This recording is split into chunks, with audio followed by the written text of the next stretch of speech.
Passons à notre cinquième joueur du jour. Le gros morceau du jour, bien sûr, c'est Stephen Curry. C'est la raison pour laquelle tu l'as aujourd'hui. Bien sûr, c'est pour parler de Curry. 10 saisons sur la décennie, même si, en vrai, il n'y en a que 8, des vraies saisons. 24 points de moyenne pour Stephen Curry. Quasiment 7 assists de moyenne également sur la décennie. 32 minutes en tout sur la décennie.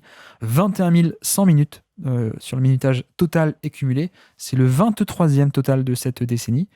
619 matchs. Au niveau du palmarès, MVP 2015 et 2016, bien sûr. Les titres en 2015, 17 et 18, donc 3 fois. 6 fois l'NBA également, dont 3 fois dans la première, 2 fois dans la deuxième et 1 fois dans la troisième. Donc oui, ça fait bien 6, j'ai bien compté. 6 fois All-Star également. Donc voilà pour le palmarès de Stephen Curry sur cette décennie. On peut rajouter bien sûr le titre 2022, mais hors décennie. Au niveau des comparaisons de draft, alors là, c'est marrant aussi. NBADraft.net, eux, à l'époque, pensaient que la comparaison, c'était Mahmoud Abdul Raouf, comme comparaison à Stephen Curry. Voilà. Et puis, au niveau de Draft Express, le meilleur scénario pour eux, c'était Mike Bibby. Et le pire, c'était Jannero Pargo. Est-ce qu'on peut dire qu'il a fait un peu mieux que son meilleur scénario possible, Stephen Curry? Je pense qu'on peut. Et puis au niveau des surnoms de basketball référence, on a le chef, bien sûr, on a Babyface Assassin, pardon.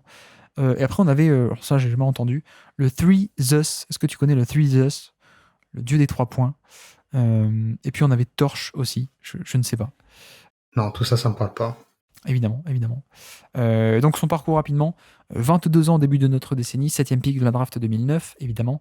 Et donc 2011, il est déjà à 18 points de moyenne par match, 6 assists, plus de 33 minutes de jeu par match, donc déjà bien installé titulaire à Golden State 2011. Pas de playoff évidemment, malheureusement, c'était une équipe encore très mauvaise. 2012, c'est la fameuse année où il est blessé à la cheville et donc il ne fait que 26 matchs, donc petite année à mettre entre parenthèses. 2013, il revient très fort, un niveau quasiment All-Star, enfin un niveau All-Star, mais même s'il n'a pas été élu All-Star. 23 points de moyenne pour Stephen Curry cette année-là, 7 assists également, 38 minutes de jeu par match dans l'équipe coachée par Mark Jackson et qui revient en playoff. Et en playoff, notamment, ils upset Denver au premier tour et puis ils tombent contre les Spurs de pas grand-chose au deuxième tour. 2014, 24 points par match et plus de 8 assists et demi également de moyenne. En playoff, malheureusement, éliminé au premier tour contre les Clippers. 2015, un step-up pour Stephen Curry, notamment. Il y a aussi l'arrivée de Steve Kerr qui fait du bien. Les Warriors sont premiers de la conférence, etc. et vont jusqu'au titre, bien sûr. C'est l'année aussi de son premier titre de MVP, 2015. 2016, c'est son année, comme j'ai l'habitude de le dire, son année demi-dieu, on peut dire. 73 victoires pour les Warriors, évidemment, mais même lui est stratosphérique sur cette année-là, en termes d'efficacité, en termes de tout, en fait. 30 points de moyenne pour Stephen Curry, on connaît l'histoire. Malheureusement, en playoff, ça tombe contre les Cavaliers en finale. 2017, Kevin Durant est arrivé, mais lui est toujours à 25 points de moyenne, et en playoff, ça va jusqu'au titre. 2018, pareil, 26 points de moyenne, et en playoff, ça va jusqu'au titre. Je vais rapidement parce qu'on connaît. 2019, 27 points de moyenne encore pour Stephen Curry. En playoff, ça tombe contre Toronto, en finale, évidemment, avec les blessures de Klay Thompson et Kevin Durant. Et puis 2020, là encore une année à mettre entre parenthèses, puisque à peine 5 matchs en 2020, puisque blessure là encore pour quasiment toute la saison. Donc voilà pour Stephen Curry et son parcours que, mine de rien, on connaît très bien même. Antoine, qu'est-ce qu'on n'a pas déjà dit sur Stephen Curry, notamment nous sur le Basket Lab ou sur l'écho des parquets? On avait fait un épisode d'ailleurs spécial, Stephen Curry, le modèle unique de superstar en termes pour développer un peu sur la théorie du profil, etc. Mais vraiment, si aujourd'hui on se concentre sur l'aspect de performance et l'aspect historique de cette décennie, c'est tout simplement peut-être quelqu'un qui, en termes de pic, a été un des meilleurs, voire même le meilleur de la décennie, on peut dire? Offensivement? Ouais, offensivement. Oui. Pour moi, c'est parce que je pense qu'on va très vite aller sur le classement. Pour moi, c'est le meilleur joueur offensif de la décennie. C'est le meilleur joueur offensif de la décennie parce que, on en a déjà parlé, mais forcément on va devoir se répéter par rapport aux épisodes qu'on y avait consacrés. Ce que j'aime beaucoup avec Curry, c'est que il fait partie de ces joueurs qui peuvent vous donner une identité de jeu offensif sur laquelle vous pouvez construire. Il fait partie déjà de ces joueurs-là, de la catégorie de ces joueurs-là. Mais bon, en soi, est-ce que ça le distingue d'un Harden? Est-ce que ça le distingue d'un LeBron James? Là-dessus, pas vraiment. Mais ce que j'aime beaucoup avec Curry, c'est que il est capable de vous apporter cette identité offensive de manière classique. C'est-à-dire, voilà, ce porteur de balle dans un rôle, je veux dire, voilà, à la Steve Nash, à la Harden, à la LeBron James.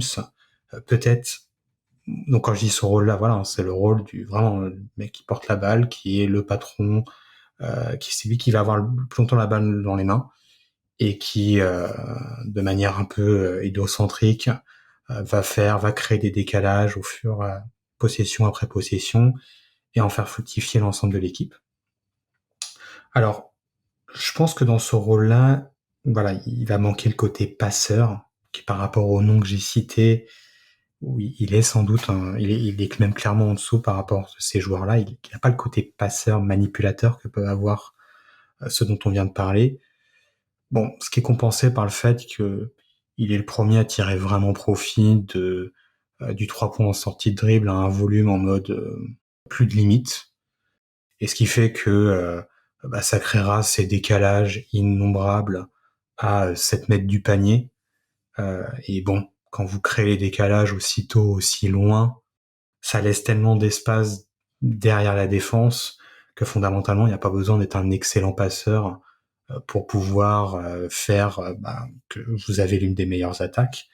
Si on prend, quand par exemple quand Kevin Durant se blesse en 2019, ou même à des moments, d'ailleurs quand il se blesse en 2019, il termine Houston, donc le Houston quand même de Chris Paul et James Harden, puis ils vont mettre 4-0 à Portland derrière, sur des séquences en fin de match où c'est du pick and roll, mais tout ce qu'on veut de plus classique, Stephen Curry, Draymond Green, quoi.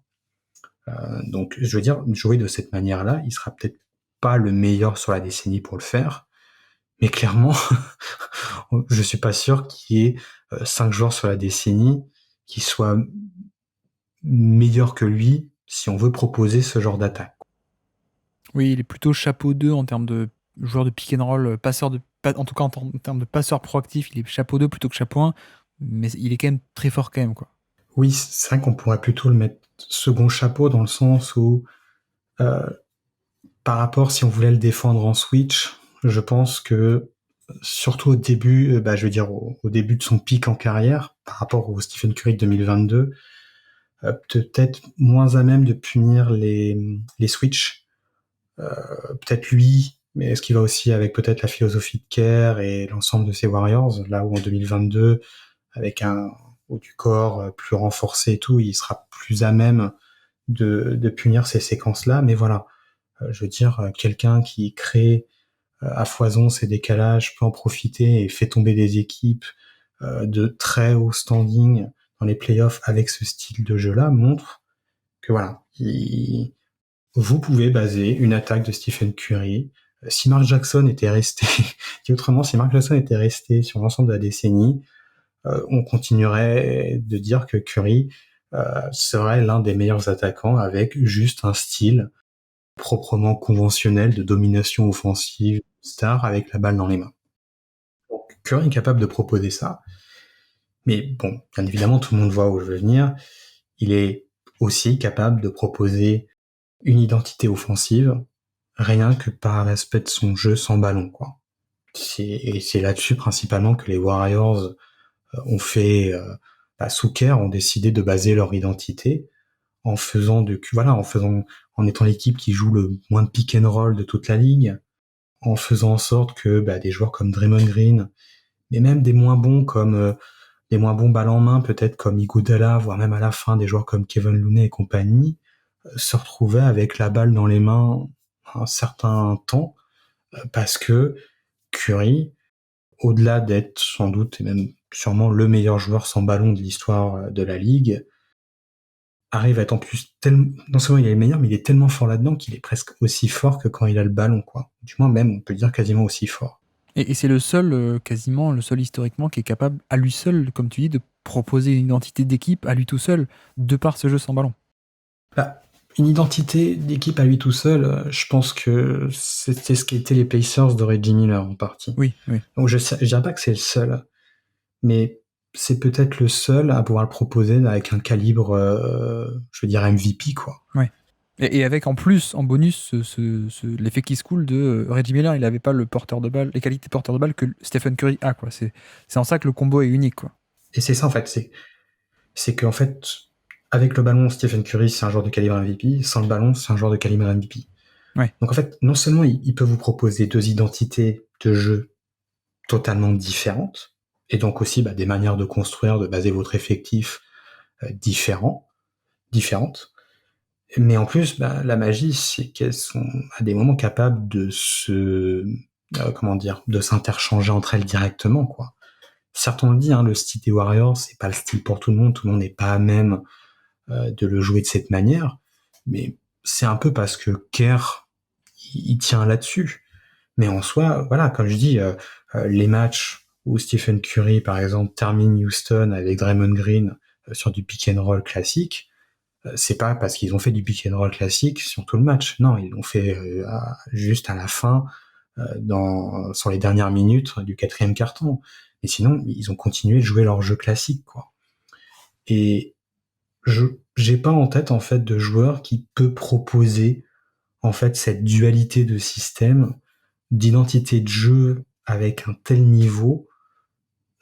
J'en ai pas qui me viennent en tête. Je veux dire, LeBron James, c'est un certain style d'attaque. Alors certes, les Lakers de 2020 n'ont pas grand-chose de semblable aux Cavaliers de 2016, mais on reste quand même sur une identité de jeu offensive.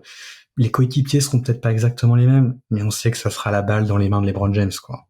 Dans tous les cas, ça sera ça. Et vous devez essayer de baser votre équipe là-dessus. James Harden, pareil. Kevin Durant va rentrer dans un moule où tout passe quasiment avec Kevin Durant. Mais est-ce que Kevin Durant est lui-même capable d'amener cette identité? Je dirais que c'est plus son côté caméléon et niveau élite, peu importe l'identité de jeu que vous avez avec Durant, mais c'est pas lui qui va vous proposer cette identité-là, quoi. Pour moi, c'est ce qui rend en fait ce caractère de Curry complètement unique, où oui, on peut imaginer dans cette situation-là, LeBron James est meilleur, dans cette situation-là, James Harden est meilleur, mais si on prend les 30 situations des équipes NBA, pour moi, dans au moins une vingtaine de cas, Stephen Curry sera meilleur, en fait, quoi. Oui. Je veux dire, vous vous posez pas la question s'il y a Dwayne Wade qui arrive dans votre effectif, de la dualité qu'il y aura avec Stephen Curry, il y aura aucun souci. Par contre, si c'est Dwayne Wade et LeBron James, il y a des points où ça coince un petit peu, quoi. Et pour moi, c'est ce qui fait la force du joueur, c'est que dans n'importe quel contexte, il sera capable, en fait, de garder son calibre, son apport de MVP. Parce que, voilà, capable, avec ou sans ballon, de garder ce niveau de jeu. Et d'influer sur, en plus, voilà, quand on parle d'identité de jeu, c'est vraiment avec une influence sur le reste du collectif qui est vraiment d'un très très très haut standing, quoi. Les plus-minus de Curry sont dingues, et ils étaient déjà dingues quasiment même avant que Kerr arrive, quoi. Donc c'est ce qui fait que voilà, je pense qu'il y a des gens qui seront pas d'accord en disant moi je préfère le style de LeBron James, moi je préfère le style de Kevin Durant. Moi je vous dirais que je préfère Stephen Curry parce qu'en fait peu importe le style, il n'y a pas de question de style avec lui, quoi. Oui. Et qu'il est capable de jouer le style de LeBron James, peut-être pas aussi bien, mais par contre, il est capable de jouer d'autres styles, là où pour LeBron James, c'est quelque chose de différent, quoi. Et pour moi, c'est ce qu'en fait le meilleur attaquant de la décennie. Mais pour moi, en fait, Stephen Curry, ça a vraiment été la météorite des années 2010. En fait, c'est le truc qui sort de nulle part. Et tu vois, si on prend notre classement aujourd'hui, là on est à la fin de la saga, donc on a à peu près tout le classement. Bon, tu vois, on l'a pas encore classé, mais LeBron James, tu prends des Chris Paul, tu prends des Kevin Durant. Si tu te poses la question en début de décennie dernière, bon, ce sera eux les meilleurs de la décennie 10 ans plus tard. Tu dis, bah oui, ok, a priori, oui, ça me paraît logique que Chris Paul, LeBron, Kevin Durant, un peu plus tard, des Anthony Davis ou des Paul George, tu te dis, oui, ça paraît logique. Même James Harden, il commence à exploser en 2012 et 2013, il confirme dans un rôle plus gros. Tu te dis, ouais, bon, ok, 8 ans plus tard, ça sera lui qu'on va classer dans le top 5. Ok, ça paraît logique. Curry, pour moi, c'était pas du tout le cas. Donc il y a ce côté un peu surprise qui, pour moi, en fait aussi une météorite de cette décennie, mais aussi, au-delà de l'aspect surprise, il y a le côté jeu, évidemment. Je trouve toujours que c'est largement exagéré de dire que ça a été lui la révolution, Mais par contre, ce qui est vrai, c'est que ça a été le pionnier, le plus grand symbole et un des moteurs, assurément un des plus gros moteurs individuels de cette révolution. Ça n'a pas été que lui, mais ça a été lui quand même la tête d'affiche. Ne serait-ce que sur le pull-up à 3 points, je veux dire, aujourd'hui, n'importe quel prospect du premier tour, il prend un pull-up à 3 points, ou n'importe quel joueur de 19 ans, bah oui, c'est normal. À l'époque, c'était pas normal, quoi. Et ça, c'est aussi Stephen Curry. Et surtout, moi, ce qui me bluffe encore plus, c'est un peu ce côté météorite qui sort de nulle part pour moi, c'est absolument bluffant que, en fait, il a franchi toutes les étapes une à une. Et j'ai envie de dire presque sans souci, il a franchi tous les paliers petit à petit, quoi. Et à chaque fois, bah oui, en fait, ça passe, quoi. Le niveau supérieur, il arrive et oui, en fait, ça passe, quoi. N'importe quel obstacle est franchi. C'est-à-dire qu'on part de 2011, c'est un très jeune shooter, porteur de balle, très prometteur, hein, déjà très efficace à l'époque, mais voilà, c'est un jeune qui demande beaucoup de confirmation, qui n'a pas du tout un profil confirmé, etc. Et puis il passe de ça à finalement, bah, il confirme, c'est bien. En plus, il confirme vis-à-vis aussi de sa blessure notamment. Il passe un premier palier, il est All-Star. Ensuite, donc All-Star sur Mark Jackson, Steve Kerr arrive, il passe un nouveau palier, il est carrément MVP. Ensuite, on se dit, bon, bah, il est MVP, qu'est-ce qu'il va faire de plus? Il nous sort sa saison 2016 où il est encore une fois en mode demi-dieu, carrément. Un truc absolument incroyable. Et puis, pour aussi rallier ton point avec le côté, on se pose pas de la question du fit avec Curry, il y a le fait que Kevin Durant arrive dans l'équipe qui a déjà plus de 73 victoires en saison régulière et qui a déjà un MVP incroyable. Kevin Durant arrive, on le rajoute, donc un mec qui va prendre des ballons. Il n'y a pas de problème, encore un obstacle, mais on s'en fiche. En fait, c'est même pas un obstacle, c'est juste que n'importe qui ça aurait pu freiner, il y aurait pu y avoir des questions de fit, des questions d'optimisation, de niveau de performance. Bah, Curry, ça passe en fait. C'est à chaque fois, bon, bah oui, on fait avec et ça va encore mieux, quoi, presque. Enfin, j'exagère, mais il y a vraiment ce côté où tu prends la décennie petit à petit, année après année, quasiment, et à chaque fois, les obstacles sont franchis et les statuts sont franchis et les paliers aussi sont franchis petit à petit, sans qu'il y ait trop de limites, quoi. Et d'ailleurs, on arrive en fin de décennie à, comme tu dis, bah, finalement, ça a été le meilleur joueur offensif de cette décennie, avec en plus un style qui est unique, mais en plus un style qui était impensable en 2011. Et pourtant, lui, avec ce style de jeu-là, qui était donc inimaginable 9 ans avant ou 10 ans avant, bah, ça a été le meilleur joueur offensif de cette décennie avec ce style-là. Donc c'est quand même pas mal comme décennie, quoi. Je sais pas si on peut le décrire un peu comme ça, quoi. Oui, non, mais je...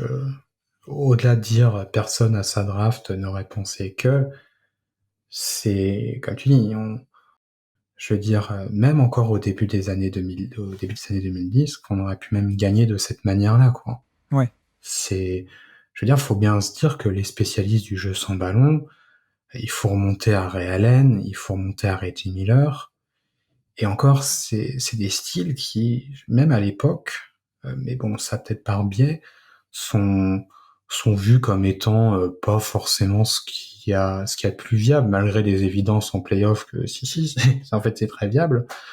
Voilà, il y a ce côté sceptique et c'est un style qui est plutôt vu pour des spécialistes, pour des joueurs dont voilà, C'est Capono, quoi. sans que ça soit Capono, c'est ce qu'on disait tout à l'heure avec Redick et Korver, quoi. Ouais. C'est bon, si vous pouviez associer un peu de dribble, ok, ça devient du Ray Allen, mais pas, c'est pas beaucoup plus, quoi. Sinon, c'est Richard Hamilton, ce genre de choses. Oui, mais tu vois, tu parles pardon, Capono, c'est moi. Tu parles de Korver et Redick, mais à l'époque l'époque que tu décris, donc au début de la décennie, Korver et Redick, c'est pas les joueurs qu'on a connus ensuite même, hein. Donc même eux étaient des spécialistes encore plus mineurs et encore plus spécialisés en tout début de décennie, quoi, qui étaient même pas tout le temps utilisés comme on a vu ensuite. C'est ça, c'est ça. Et du coup, je veux dire, et c'est ce qui nous a aussi étonné par moment, et j'ai l'impression que sur les toutes dernières saisons, c'est en train de changer. On se disait même, mais c'est marrant qu'une équipe qui est autant dominée n'ait pas véritablement d'héritage offensif. C'est Jordan Poole.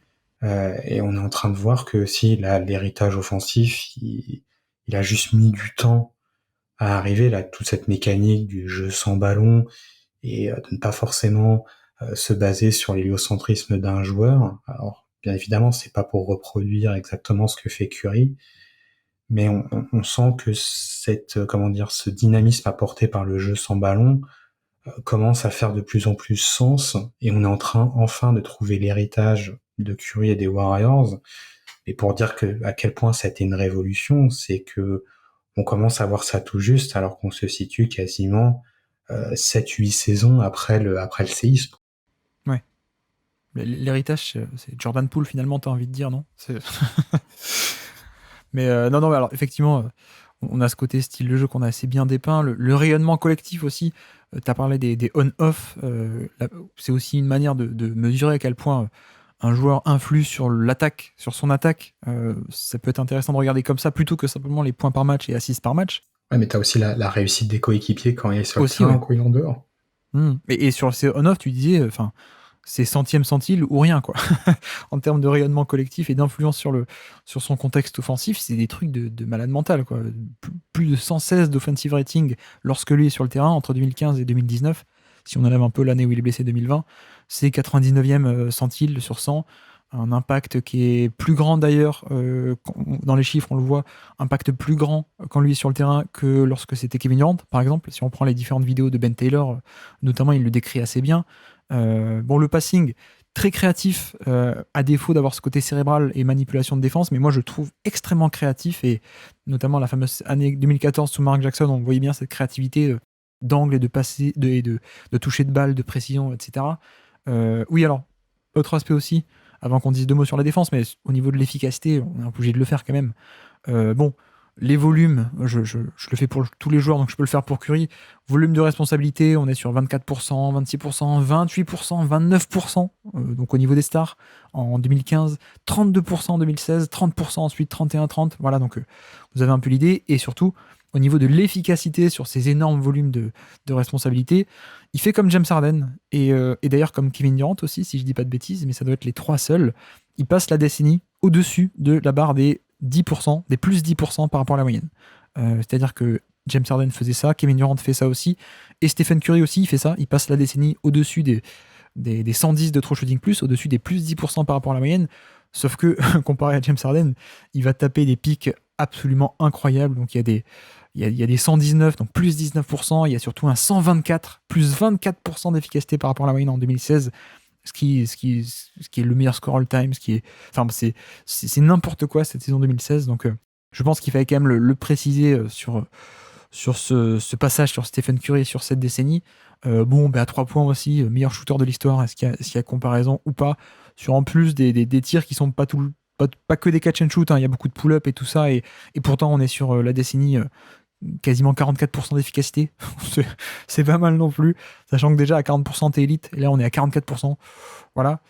Si juste pour te lancer un tout petit peu avant qu'on passe au classement, au niveau de la défense, on est quand même d'accord pour dire que on n'est pas sur le Stephen Curry très récent de 2021-22, qui est quand même un peu plus solide.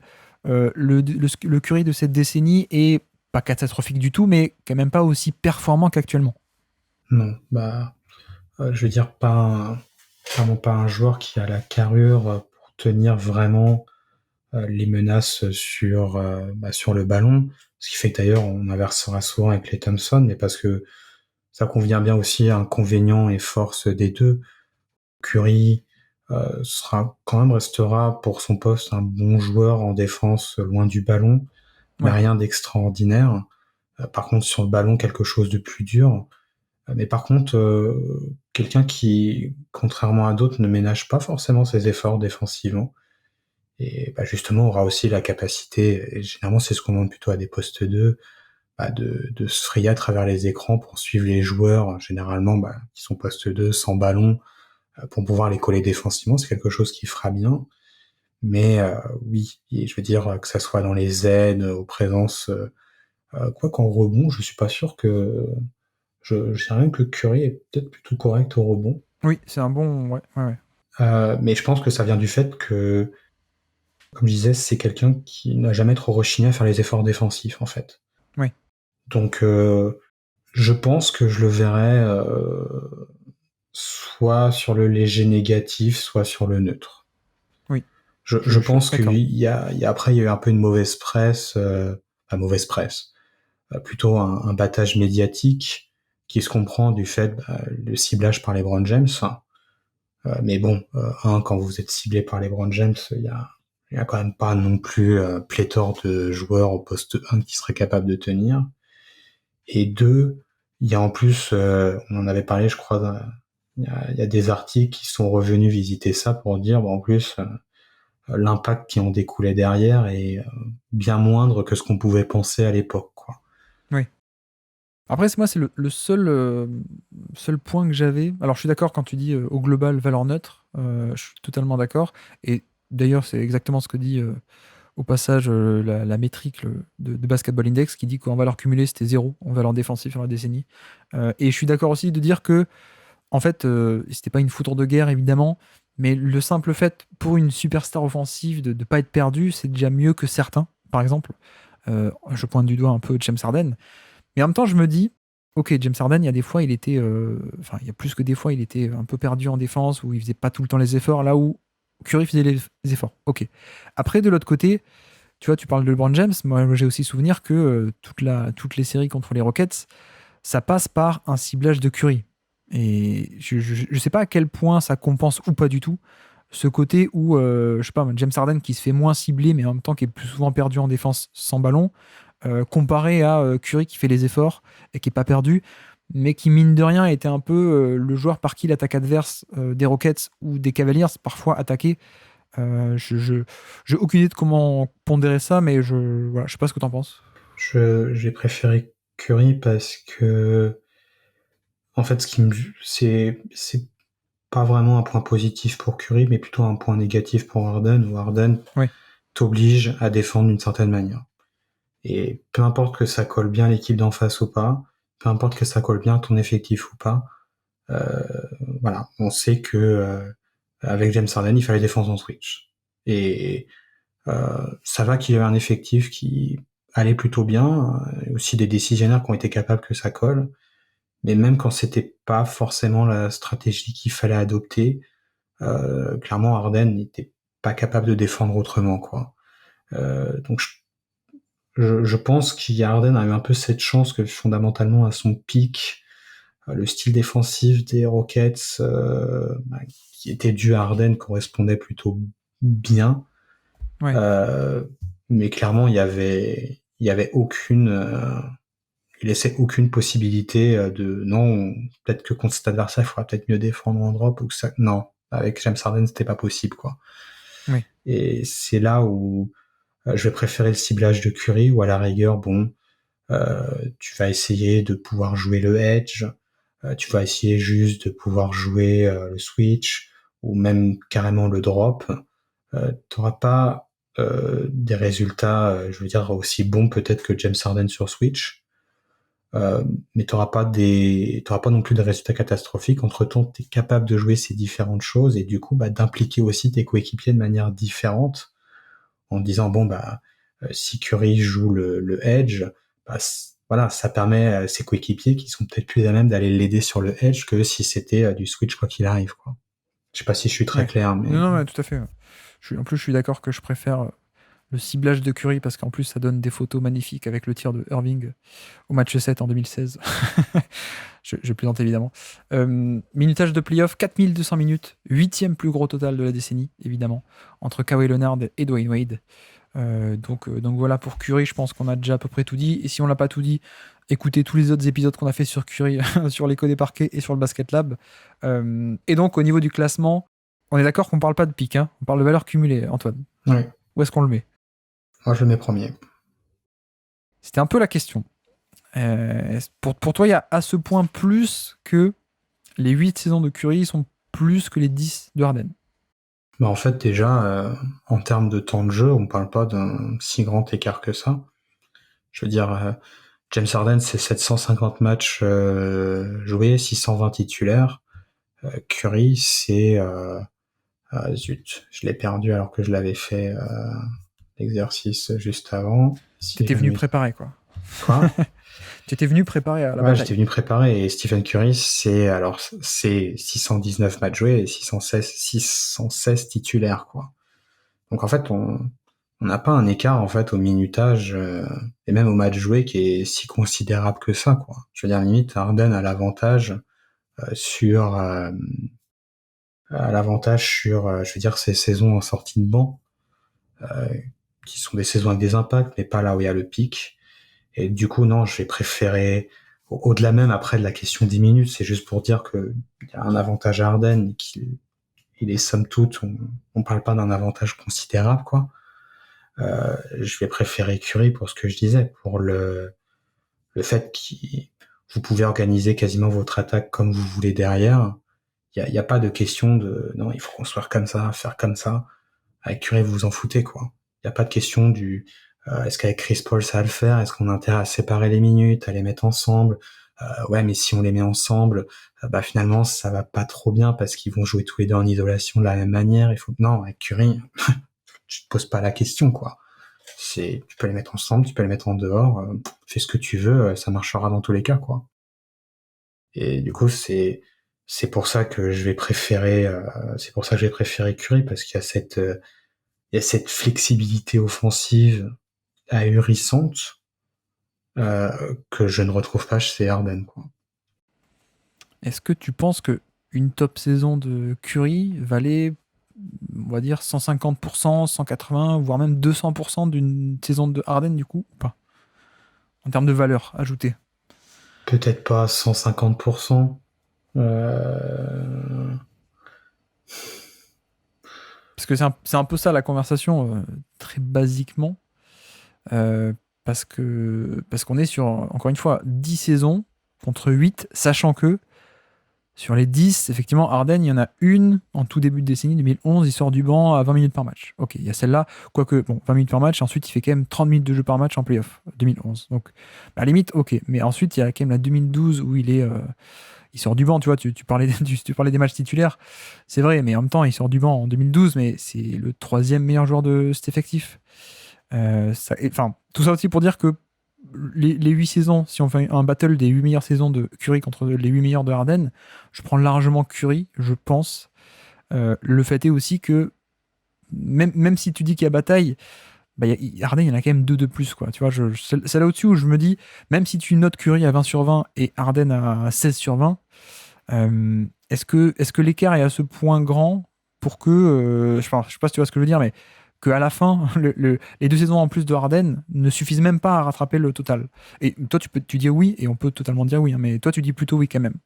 Je dis plutôt oui quand même parce que je te dis au-delà de l'impact purement valeur apportée sur le terrain, il y a il y a ce côté où il y a un joueur en fait qui t'offre en tant que décisionnaire de franchise ou en tant que coach une liberté quasiment totale. Là où il y en a un, t'es obligé de bien faire attention, quoi. Je veux dire, on va prendre l'exemple tout simplement des James Harden. T'as besoin au minimum d'une attaque en 4 out, quoi. L'idéal serait 5 out. 4 out, tu peux continuer à faire, mais 3 out, c'est plus possible. Curry, Curry, c'est possible. Curry, tu n'as même pas besoin de out. C'est la série contre Toronto, c'est lui le out. Ouais, mais bon, la série contre Toronto, voilà, ça reste un échantillon assez court et tout, mais voilà, vous êtes Golden State, vous avez la possibilité. Alors bon, il n'y a pas que Curry hein, à Golden State, attention, il y a tout l'impact défensif et tout, mais vous êtes capable d'avoir une attaque plus que viable, encore très bonne, avec, je dirais des fois, c'était régulièrement 2 joueurs qui seraient complètement des non-menaces et bah, oui, Draymond Green, Kevin Looney, on en a eu d'autres après hein, qui sont quasiment des non-menaces offensives. Vous continuez finalement d'avoir une viabilité de votre attaque parce que avec le style de jeu de Curry, ça peut passer. Et, et rien que ça, en fait, tu l'as pas avec Harden, quoi. Et avec Harden, comme on dit, en plus, je parlais de la question du spacing, mais voilà, on en a parlé. Il y a aussi la question défensive où vous auriez pas eu il y aurait pas eu un Clint Capella dans le coin, ça aurait quand même peut-être été très compliqué. Euh, donc c'est pour ça que tu vois, je veux dire au-delà même de l'impact saison après saison de calculer et tout, il y a ces choses qui sont beaucoup plus indirectes qui font que je vais préférer Curry à Harden. Ouais. Ça me paraît pas fou hein, d'argumenter que Curry aurait pu être à ce point meilleur que ça compense en gros les 2 premières années de Harden où il sort un peu du banc. Même si, encore une fois, la deuxième où il sort du banc, elle est quand même assez incroyable. Et c'est pas vraiment une sortie, c'est quand même un titulaire, quoi, dans l'esprit. Après, alors tiens, je t'ai quand même pas questionné sur ce sujet-là. Du coup, pour toi, il n'y a pas bataille avec Kevin Durant non plus? Bah, tu vois, Kevin Durant rentre dans la bataille parce que il y a un impact défensif qui est supérieur avec ce qu'on vient de discuter avec Curry et avec Harden. Ok, donc toi presque, tu aurais Harden en dessous de Curry Durant. Je crois que moi, j'aurais Harden en dessous de Curry et Durant, oui. Ok. C'est juste, si on revient avec Durant, pour le coup, lui, il est, je dirais, plus malléable que Curry parce que les deux côtés du terrain, quoi. Ouais. Après, moi, là, je suis beaucoup plus dubitatif sur l'impact défensif de Durant. Je considère que sur une partie de la décennie, c'était bien moins positif qu'on voulait, mais bon, malgré tout, voilà, il y a le fait que vous pouviez faire jouer poste 3, que ça calait en attaque et que défensivement, bah, vous aviez quand même cet avantage d'avoir un joueur de cette taille-là que vous pouviez mettre sur le terrain en plus de Ibaka et n'importe qui que vous vouliez combler derrière sur les postes intérieurs, quoi. Voire même de Ouais. décaler Durant en 4. Parce que c'est pas quelque chose qu'offre Curry, encore moins Harden, quoi. Après, voilà, moi, avec Durant, ce qui me gêne un peu plus, c'est ce côté, en fait, difficile à lui seul d'amener une identité. Oui. Et aussi que flexible, mais pas totalement flexible dans le sens où ça vient aussi un peu le côté que l'identité, c'est que Durant, par sa menace sans ballon, fait que vous pouvez mettre dans n'importe quel contexte, il y aura ce danger qui sera toujours là. Mais à des moments, voilà, c'est quand Durant commence à prendre le match à son compte, ou surtout sur la décennie, parce qu'il a progressé des deux côtés du terrain après, mais sur la décennie, c'était un peu, c'est bon, je suis rentré en mode scoreur et je vais rester scoreur, quoi. Du coup, une création collective qui empathie. Il a ce défaut qui ont les excellents scoreurs sur isolation, que ils ont du mal à un moment à rattacher le wagon collectif derrière et que, ok, il va jouer son isolation, il va la jouer. Il y a beau avoir une prise à deux, il va quand même la jouer. Qu'à des moments, en fait, ça crée une certaine stagnation où, ok, quand les paniers sont mis, c'est extraordinaire, mais on réalise pas que quand les paniers sont pas mis, on se dit, ouais, mais le tir était compliqué, donc c'est un peu normal qu'il loupe. Oui, Ouais. si le tir est compliqué, c'est peut-être qu'il y avait une autre option ailleurs, quoi. Il faut peut-être arrêter de jouer cette isolation à chaque fois parce que c'est pas sûr que collectivement, c'est ce c'est ce qui soit le meilleur pour l'équipe, quoi. Et c'est là où pour Durant, je sais qu'il y a un truc qui me fait tiquer à chaque fois, c'est Zach Lowe qui dit, ah ouais, c'est le meilleur joueur off-ball de toute l'histoire. Elle me dit, mais non, non, non, non, Non. non. Et d'ailleurs, C'est même pas le meilleur joueur de son équipe off-ball. l'expérience de Durant à Golden State, de mon point de vue, sera même un peu décevant là-dessus parce que Ouais. il aura jamais vraiment réussi à s'inclure dans ce jeu certes très particulier des Warriors, quoi. Et de l'autre côté, c'était la vidéo qu'avait fait Ben Taylor de son profil en disant, mais à quel point il a pas quand même besoin d'un certain porteur de balle à ses côtés parce que donner la gonfle à Kevin Durant sur l'ensemble d'un match comme vous pouvez le faire avec Harden et LeBron James, c'est pas vraiment son truc non plus, quoi. Donc c'est pour ça que c'est celui que je noterais le mieux défensivement des trois, mais en allant moins haut que la moyenne. Ça aurait été plus haut, je pense, si on avait inclus les dernières saisons à Brooklyn. Mais après, offensivement, c'est celui que je mettrais en troisième parce que, certes, a l'avantage de passer partout, mais sans être capable véritablement de prendre, on va dire, des séries à son compte en créant le dynamisme collectif qui va derrière, quoi. Qui va autant d'ailleurs dans la gestion du jeu de passe que dans la sélection de tirs. Ma critique, elle est même presque plus sur la sélection des tirs que véritablement sur le jeu de passe en soi. Je vais mettre Stephen Curry derrière James Harden, en sachant que je fais peut-être une erreur, effectivement, et que ça peut être encore corrigé. Mais sur ce côté, il y a 2 saisons en plus. Même si, encore une fois, je veux bien entendre que je suis peut-être dans le faux de me dire que... Enfin, en tout cas, ça peut être totalement plausible pour moi que Curry a été tellement bon sur ces années que ça peut compenser. Mais voilà, je fais un peu le même raisonnement que j'avais appliqué à Kevin Durant. Je trouve que 8 saisons contre 10, l'écart est un peu trop grand, quoi. Si c'était 9 contre 10, pardon, j'aurais un peu plus hésité. Là, je vais faire comme ça, et de toute façon, c'est quelque chose qui pourrait être, comment dire, corrigé si on fait un classement des... Enfin, pas si, quand on fera un classement des meilleurs pics en carrière, pour contrebalancer l'exercice du jour qui est plutôt sur la valeur cumulée. Et juste en 2 mots, parce que pas non plus pour s'étendre là-dessus, oui ou non, Antoine, juste, est-ce que pour toi, Curry peut titiller LeBron en termes de valeur cumulée et pas seulement l'attaque, ou pas du tout? Tu veux dire en global? Ouais. Non. Ok. Non. Pour moi, Curry, il n'y a pas cette capacité. Je veux dire, on parlait tout à l'heure d'identité et tout. LeBron James amène une identité bien particulière, bien précise, qui a ses limites. Mais il a l'avantage par rapport aux autres, lui, d'avoir quasiment amené une identité défensive aussi en même temps, quoi. Ouais. Et clairement, sur les 3 autres, on n'est pas dans ce standing-là. Après, je dis ça, mais on l'a pas encore classé, hein, LeBron. Ça se trouve, on va le mettre 10e. Donc, peut-être que je m'avance quand je parle de ce duel en tête du classement. Mais bref, donc voilà pour Curry. Alors, mini quiz pour finir. C'est un qui joue ce match rapidement. Nous sommes le 27 février 2016.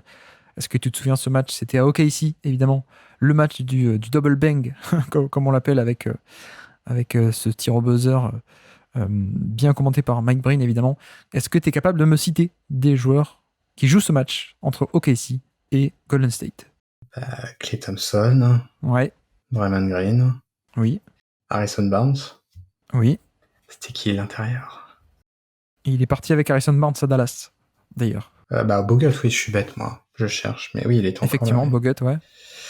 Iguodala, Iguodala, oui. Livingston, Oui, Livingston. Barbosa. Exactement, on avait Barbosa aussi. On n'avait pas Carl Landry, on avait celui qui l'avait remplacé, un petit tir à mi-distance, poste 4 à mi-distance. Ah, Mo Spates, oui. Mo Speight, évidemment. Oui. On avait le loser de la décennie, enfin le loser. Le mec qui est passé depuis les Cavs chez les Warriors, mais la mauvaise année, du coup. Varejao? Exactement, Varejao. Et puis il y avait aussi Brandon Rush. Et de l'autre côté, classique aussi. Westbrook, Ouais. Durant, Ouais. Ibaka, Ouais. André Robertson. Exactement, Robertson, ouais, tout à fait. Steven Adams. Oui, c'était Steven Adams, puisque Perkins n'était plus là. Et là, c'est plus dur, là. On avait l'ancien pote de backcourt de Kyrie Irving à Cleveland. Dan Waiters. Exactement, Diane Waiters. J'avais oublié ça, oui. Ah tiens, on avait celui qui s'est fait démanteler en tant qu'intérieur de Portland par Stephen Curry en 2019. Kanter. Exactement, Kanter était là. Et on avait un blondinet, un allié blondinet qui avait commencé à Détroit. Ça te dit quelque chose ou pas? Un ancien de Duke, avec un style de surfeur. Ah, mais j'ai John Shea en tête. Et j'ai pas l'autre. C'était Kyle Singler. C'était pas John Shea, c'était Kyle Singler. Et on avait le dernier, c'était le rival de Brandon Roy à la draft 2006. Ça te dit un truc ou pas? Randy Foy. Exactement, Randy Foy. Randy Foy. Donc, voilà. Il n'y avait pas des Collison, des Morrow Exactement, alors j'allais te le dire. Exactement. Collison et Morrow sont sur la feuille de match mais ne jouent pas. Sache qu'il y avait aussi Cameron Payne aussi sur la feuille de match qui ne jouait pas. C'était encore l'époque où c'était un bust. Et Mitch McGary. Est-ce que tu te souviens de Mitch McGary? Je me souviens de Mitch McGary, oui. Drafté haut en plus, non? Ouais, c'était le plus prometteur de cette équipe de Michigan, qui finalement celui qui a donné le moins de choses. Fabuleuse équipe de Michigan, Trey Burke, Nick Stauskas, Tim Hardaway Jr., Mitch McGary, Glenn Robinson, The Third et un certain Caris LeVert en sortie de banc. Bref, je sais pas pourquoi on parle de cette équipe alors qu'on parle de Curry.